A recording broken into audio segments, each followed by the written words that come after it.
Hey everyone, welcome back to my channel. Today we're diving into one of the most talked about books of 2024, The Anxious Generation by Jonathan Haidt. This isn't just another self-help book. This is a wake-up call that's making parents panic, teenagers argue, and experts completely rethink childhood. Part 1. Introduction and Hook. If you've ever wondered why anxiety and depression rates among young people have skyrocketed, why kids seem more fragile than ever, or why social media feels like it's destroying an entire generation, this book has answers that might shock you.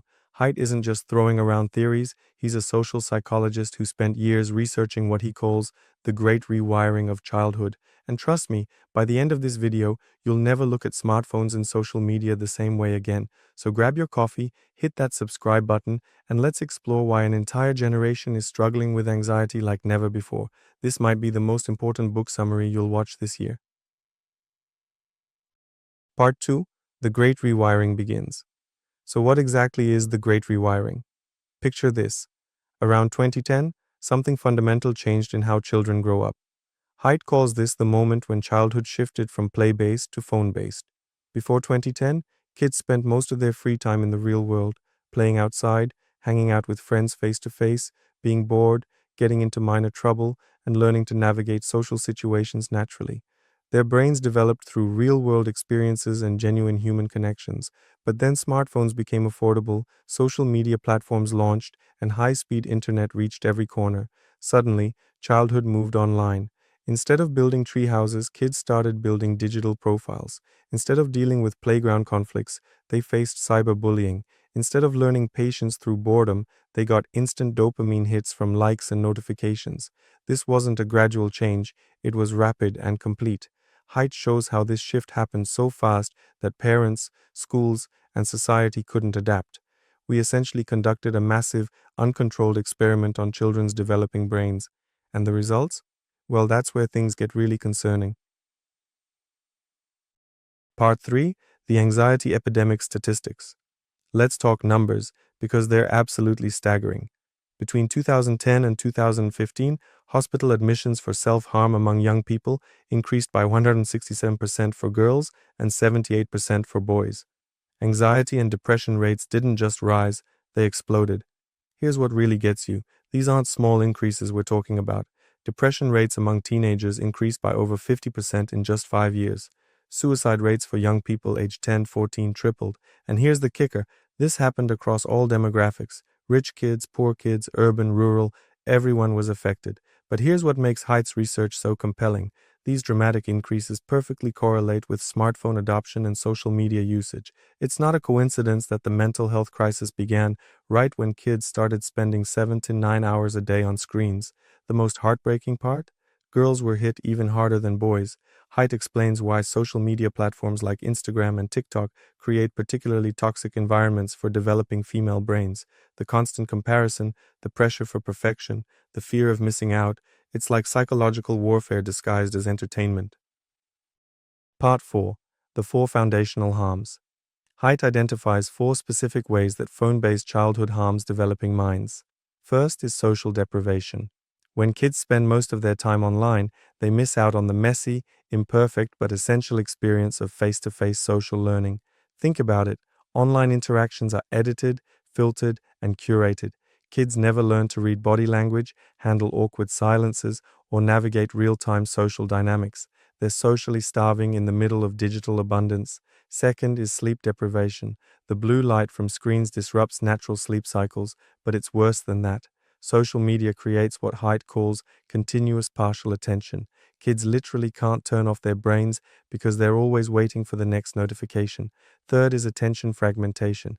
The average teenager checks their phone every 15 minutes. Try learning algebra or developing deep thoughts when your brain is constantly switching between apps. It's like trying to build muscle while running a marathon. Fourth is addiction. Yes, addiction. Social media platforms are designed by teams of neuroscientists and behavioral economists specifically to be addictive. They're not entertainment, they're digital slot machines optimized for developing brains. Part 5. Why Girls Suffer More. Here's where Haidt's research gets really specific and really heartbreaking.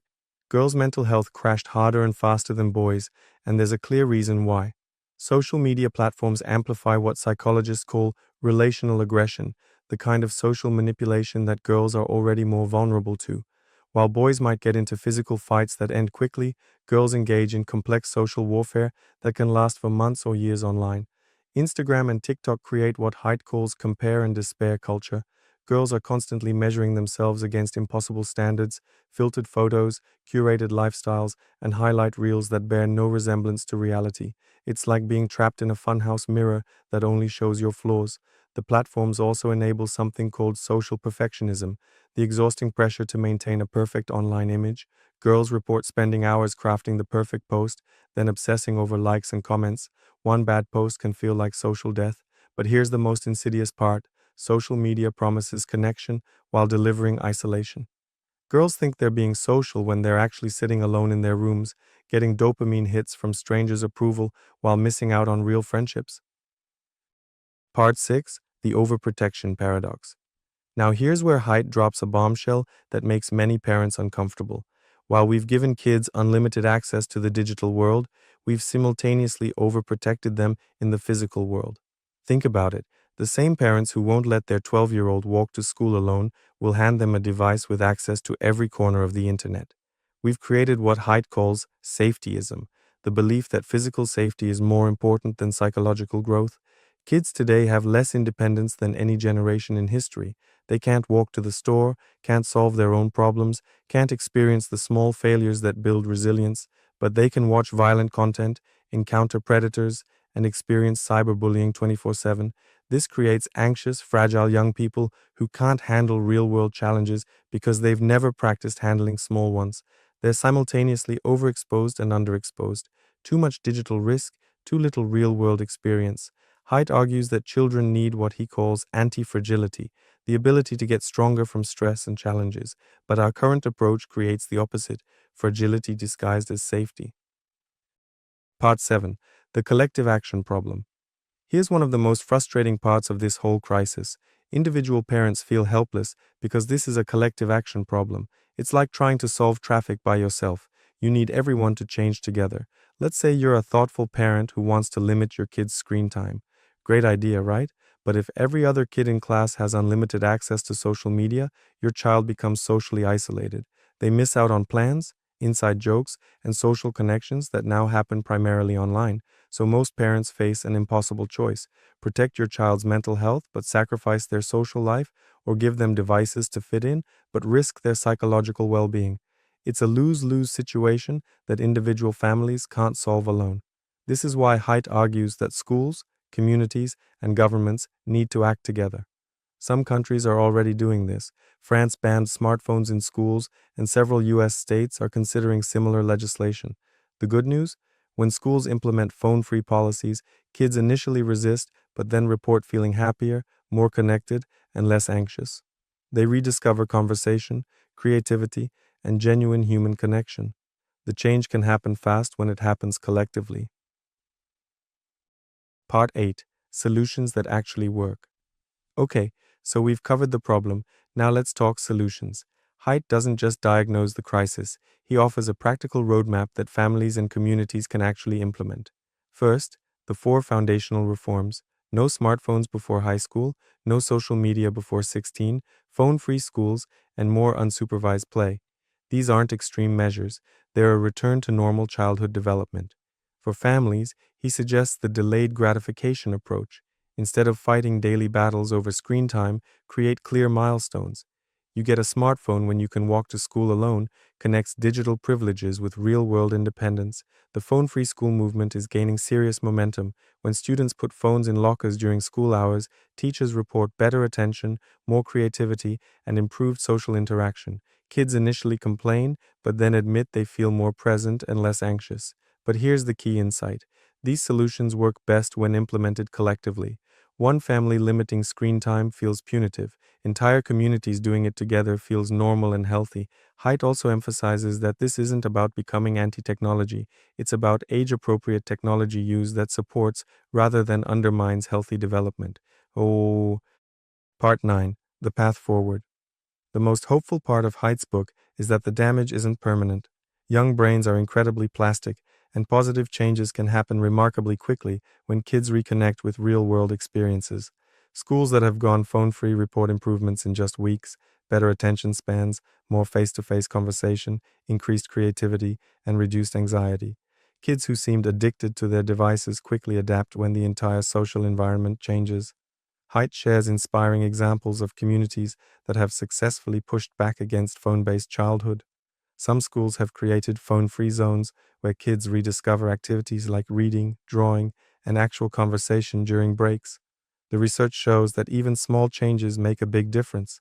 Families who implement phone-free dinners and device-free bedrooms see improvements in sleep, mood, and family connection within days. But the biggest changes happen when kids get back to what Haidt calls embodied childhood: physical play, real-world challenges, face-to-face friendships, and the kind of boredom that sparks creativity.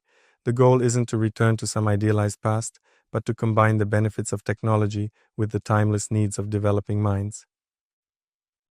Part 10. Conclusion. So here we are at the end of this journey through the anxious generation, and honestly, this book should be required reading for every parent, teacher, and policymaker in America. Haidt's message is clear, but not hopeless. We accidentally harmed an entire generation, but we can fix this if we act together. The mental health crisis among young people isn't mysterious. It has clear causes and clear solutions. The most powerful takeaway? You don't have to wait for perfect conditions to start making changes. Whether you're a parent setting boundaries, a teacher advocating for phone-free classrooms, or just someone who cares about young people, you can be part of the solution. This isn't about being anti-technology or nostalgic for the past. It's about creating conditions where young minds can develop resilience, creativity, and genuine human connections. If this video resonated with you, please share it with other parents, teachers, or anyone who works with young people. The collective action problem requires collective awareness, and let me know in the comments.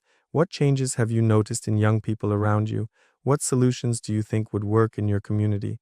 Thanks for watching, and I'll see you in the next video where we'll explore more books that are changing how we think about modern life.